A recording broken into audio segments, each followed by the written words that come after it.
ಬ್ಲ್ಯಾಕಲ್ಲೇ ಸಿಗ್ತಾರೆ ಸರ್. ಮೊನ್ನೆ ಒಂದು 4300 ರೂಪಾಯಿ ಕೊಟ್ಟು ಹಾಕೊಂಡಿದ್ದೀನಿ. ಇವತ್ತು ಬೆಳಿಗ್ಗೆ ಫೋನ್ ಮಾಡಿ ಕೇಳಿದ್ದೀನಿ, 5300 ರೂಪಾಯಿ ಹೇಳ್ತಾ ಇದ್ದಾರೆ. ನಾವು 3000 2000 ಎಕ್ಸ್ಟ್ರಾ ಕೊಡ್ತಂದರೆ ಕಸ್ಟಮರ್ಗೆ ಹಾಕಿದ್ರೆ ಈಗ ಒಂದು ದಿನದಲ್ಲಿ ನಾವು ದುಡ್ಡು ನೋಡೋಕ್ಕಾಗಲ್ಲ. ನಮಗೆ ರೆಗ್ಯುಲರ್ ಕಸ್ಟಮರ್ಗೆ ನಾವು ಈಗ 12 ರೂಪಾಯಿ 15 ರೂಪಾಯಿ ಟಿ ಮಾಡೋಕ್ಕಾಗಲ್ಲ. ಫಸ್ಟು 1800 ಇತ್ತು, ಈಗ 4500 ಕೇಳ್ತಾವ್ರೆ. ಟೀ ಕಾಫಿ 15 ರೂಪಾಯಿ ಮಾಡ್ತಾಯಿದ್ದೀವಿ. ಇನ್ನು ಕ್ಲೋಸೇ ಮಾಡ್ಬೇಕು ಸರ್. ಗ್ಯಾಸ್ ಬರೋ ತನಕ ಕ್ಲೋಸೇ ಮಾಡಬೇಕಾಗುತ್ತೆ. ಮಾಮೂಲಿ ಬ್ಲ್ಯಾಕಲ್ಲಿ ಹೆಂಗೆ ಸಿಗ್ತಾ ಇದೆ? ಗ್ಯಾಸ್ ಇಲ್ಲ ಅಂದಮೇಲೆ ಬ್ಲ್ಯಾಕಲ್ಲಿ ಯಾಕೆ ಮಾಡ್ತಾ ಇದ್ದಾರೆ? 15 ರೂಪಾಯಿ ಮಾಡಿರೋದು ಗಿರಾಕಿಗಳು ಹೇಳ್ತಾರೆ, ಬಟ್ರೆ ಯಾಕೆ ಜಾಸ್ತಿ ಮಾಡಿದ್ದಾರೆ ಕೇಳ್ತಾರೆ. ಈಗಿನ MLA ಮಿನಿಸ್ಟ್ರುಗಳಿಗೆ ಒಂದು ಗ್ಯಾಸ್ ರೈಟ್ನ ಬೆಲೆ ಏನೇದ್ನೂ ಗೊತ್ತಿಲ್ಲ. ಈ LPG ಸಿಲಿಂಡ್ರು, ಮನೆ ಸಿಲಿಂಡ್ರ್ ಹಾಕ್ರಿ ಹಿಡಿತಾವ್ರೆ. ಜನಕ್ಕೆ ಕಷ್ಟಕ್ಕೆ ಇವ್ರು ಭಾಗಿಯಾಗೋದೇ ಅಲ್ವಾ? ಮುಖ್ಯಮಂತ್ರಿಗಳು ಉಪಮುಖ್ಯಮಂತ್ರಿ ಗಮನಕ್ಕೆ ಬಂದೇ ಇಲ್ವಾ? ಅದು ಇನ್ನೊಂದು ವಾರಕ್ಕಾಗೋಷ್ಟು ಗ್ಯಾಸ್ ಇದೆ ನನ್ನ ಹತ್ರ. ಅದಾದ ತಕ್ಷಣ ಕ್ಲೋಸ್ ಮಾಡ್ಬೇಕಂತ ಇದ್ದೀನಿ.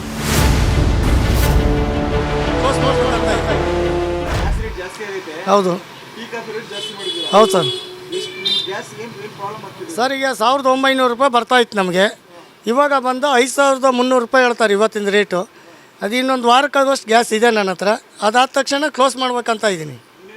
ಇನ್ನೇನು ಮಾಡೋಕ್ಕಾಗಲ್ಲ ಸರ್. 5300 ರೂಪಾಯಿ ಕೊಟ್ಟು ಹಾಕೊಳ್ಳೋಕ್ಕಾಗಲ್ಲ. ಆ ಕಾರಣದಿಂದ ಇನ್ನೇನು ರಜಾನೆ ಮಾಡಬೇಕಾಗತ್ತೆ. 15 ರೂಪಾಯಿ ಮಾಡಿರೋದು ಗಿರಾಕಿಗಳು ಹೇಳ್ತಾರೆ, ಬಟ್ರೆ ಯಾಕೆ ಜಾಸ್ತಿ ಮಾಡಿದ್ದಾರೆ ಕೇಳ್ತಾರೆ. ಏನು ಕ್ವಶನ್ ಹೇಳೋಕ್ಕಾಗೋದಿಲ್ಲ ಸರ್. ಈ ಥರ ಇದೆ. ನಾವು ಮಾಡ್ತಾ ಇರೋ ಬಿಸ್ನೆಸ್ಸೇ ನಾವು ಕಮ್ಮಿನೇ, ಅದರಲ್ಲೂ ಈ ಥರ ಹೇಳದಿದ್ರೆ ಕಷ್ಟ ಆಗ್ತಾಯಿದೆ.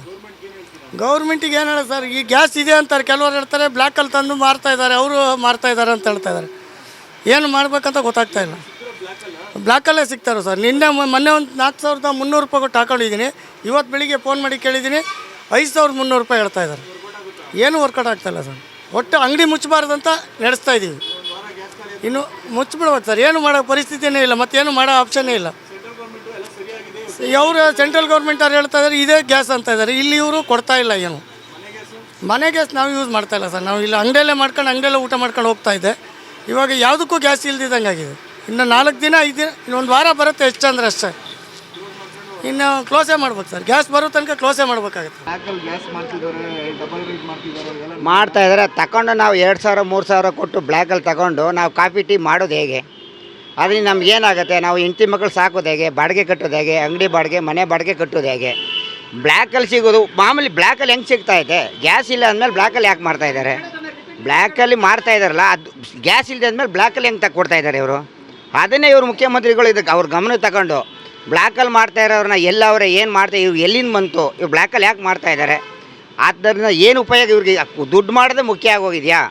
ಜನಕ್ಕೆ ಕಷ್ಟಕ್ಕೆ ಇವ್ರು ಭಾಗಿಯಾಗೋದೇ ಅಲ್ವಾ? ಮುಖ್ಯಮಂತ್ರಿಗಳು ಉಪಮುಖ್ಯಮಂತ್ರಿ ಗಮನಕ್ಕೆ ಬಂದೇ ಇಲ್ವಾ? ಈಗಿನ MLA ಮಿನಿಸ್ಟ್ರುಗಳಿಗೆ ಒಂದು ಗ್ಯಾಸ್ ರೈಟ್ನ ಬೆಲೆ ಏನೇದ್ನೂ ಗೊತ್ತಿಲ್ಲ.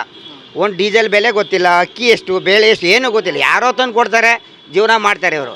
ರೈತರ ಬಗ್ಗೆ ಮತ್ತು ಬಡ ಜನಗಳ ಬಗ್ಗೆ ಒಂಚೂರು ಎಳ್ಳಷ್ಟು ಕಾಳಜಿ ಇಲ್ಲ.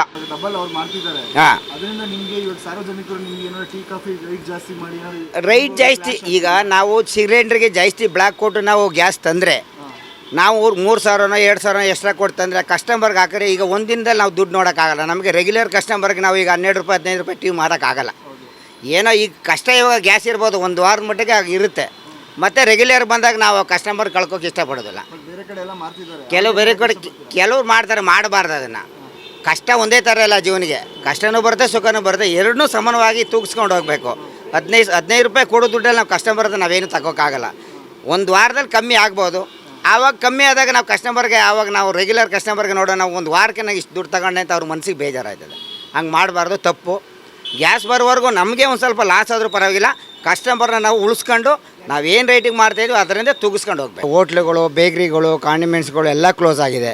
ತುಂಬ ಪ್ರಾಬ್ಲಮ್ ಆಗಿದೆ. ಅದಕ್ಕೇನಾದ್ರು ಒಂದು ಈ ನಮ್ಮ ಕರ್ನಾಟಕದ ಮುಖ್ಯಮಂತ್ರಿಗಳು ಮತ್ತು ಉಪಮುಖ್ಯಮಂತ್ರಿಗಳು ಇದ್ರ ಬಗ್ಗೆ ಗಮನ ವಹಿಸಿ ಇದನ್ನು ನಮ್ಮ ಪುಡಬದಲ್ಲಿ ವ್ಯಾಪಾರ ಮಾಡುವಂಥವ್ರು, ಬೇಕ್ರಿ ಕಾನ್ವೆಂಟ್ಸಲ್ಲಿ ವ್ಯಾಪಾರ ಮಾಡುವಂಥವ್ರಿಗೆ ಅನುಕೂಲ ಮಾಡಿಕೊಡಬೇಕಾಗಿ ನಮ್ಮ ಕರ್ನಾಟಕ ಜನತೆ ಕೇಳ್ಕೊತಾ ಇದ್ದೀವಿ.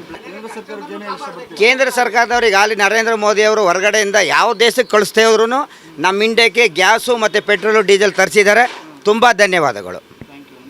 ಸುರೇಶ್ ಅಂತ. ಹೌದು ಹೌದು. ವ್ಯಾಪಾರ ಏನು ಮಾಡೋಕ್ಕಾಯ್ತಾಯಿಲ್ಲ. ಸಿಲಿಂಡ್ರ್ ಸಿಗ್ತಾಯಿಲ್ಲ. ಕಮರ್ಷಿಯಲೆಲ್ಲ ಜಾಸ್ತಿ ಹೇಳ್ತಾವೆ ರೈಟ್ನ. ನಾವು ರೈಟ್ ಜಾಸ್ತಿ ಮಾಡ್ತಾಯಿದ್ದೀವಿ. ಫಸ್ಟು 1800 ಇತ್ತು, ಈಗ 4500 ಕೇಳ್ತಾವ್ರೆ. ಟೀ ಕಾಫಿ 15 ರೂಪಾಯಿ ಮಾಡ್ತಾಯಿದ್ದೀವಿ. ಏನು ಮಾಡೋದು? ಜನ ಗಲಾಟೆ ಮಾಡ್ತಾರೆ, ಏನು ಮಾಡೋದು? ಗೋರ್ಮೆಂಟವ್ರಿಗೆ ಏನು ಹೇಳೋಣ, ಅವ್ರೇನೋ ಮಾಡಬೇಕು, ಕಮ್ಮಿ ಮಾಡಿ ಸಿಲಿಂಡ್ರ್ ಸಿಕ್ಕುವಂಗೆ ಮಾಡಬೇಕು.